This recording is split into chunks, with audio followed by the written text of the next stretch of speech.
Researchers have been studying the factors that influence us to say yes to the requests of others for over 60 years, and there can be no doubt that there's a science to how we are persuaded, and a lot of this science is surprising. When making a decision, it would be nice to think that people consider all the available information in order to guide their thinking, but the reality is very often different. In the increasingly overloaded lives we lead, more than ever, we need shortcuts or rules of thumb to guide our decision-making. My own research has identified just 6 of these shortcuts as universals that guide human behavior.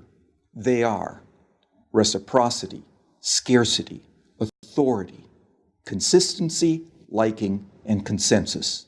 Understanding these shortcuts and employing them in an ethical manner can significantly increase the chances that someone will be persuaded by your request. Let's take a closer look at each in turn. So, the first universal principle of influence is reciprocity. Simply put, people are obliged to give back to others the form of behavior, gift, or service that they have received first. If a friend invites you to their party, there's an obligation for you to invite them to a future party you are hosting. If a colleague does you a favor, then you owe that colleague a favor. And in the context of a social obligation, people are more likely to say yes to those that they owe. One of the best demonstrations of the principle of reciprocation comes from a series of studies conducted in restaurants. So the last time you visit a restaurant, there's a good chance that the waiter or waitress will have given you a gift. Probably at about the same time that someone will be persuaded by. Or a fortune. Let's take a closer look at each in turn. So here's the question. So does the giving of a mint have any influence over how much tip you're going to leave them? Most people will say no, but that mint can make a surprising difference. In the study, giving diners a single mint at the end of their meal typically increased tips by around 3%. Reciprocity.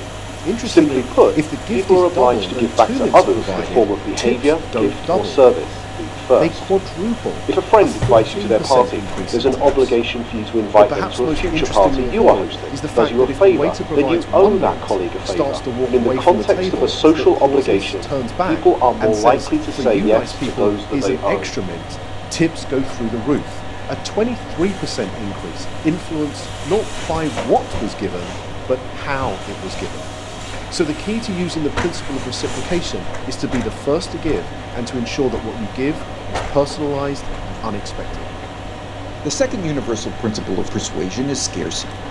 Simply put, people want more of those things they can have less of. When British Airways announced in 2003 that they would no longer be operating the twice-daily London-New York Concorde flight because it had become uneconomical to run, sales the very next day took off. Notice that nothing had changed about the Concorde itself. It certainly didn't fly any faster, the service didn't suddenly get better, and the airfare didn't drop. It had simply become a scarce resource, and as a result, people wanted it more. So when it comes to effectively persuading others using the scarcity principle, the science is clear. It's not enough simply to tell people about the benefits they'll gain if they choose your products and services. You'll also need to point out what is unique about your proposition and what they stand to lose if they fail to consider your proposal. Our third principle of influence is the principle of authority, the idea that people follow the lead of credible, knowledgeable experts. Physiotherapists, for example, are able to persuade more of their patients to comply with recommended exercise programs if they display their medical diplomas on the walls of their consulting rooms. People are more likely to give change for a parking meter to a complete stranger if that requester wears a uniform. Physiotherapists, for example, are able to What the persuade more of science their is telling us is that it's important to signal to others what makes you a credible, knowledgeable authority before you make your influence attempt. Of course, this can present problems. You can hardly go around telling potential customers how brilliant you are, but you can certainly arrange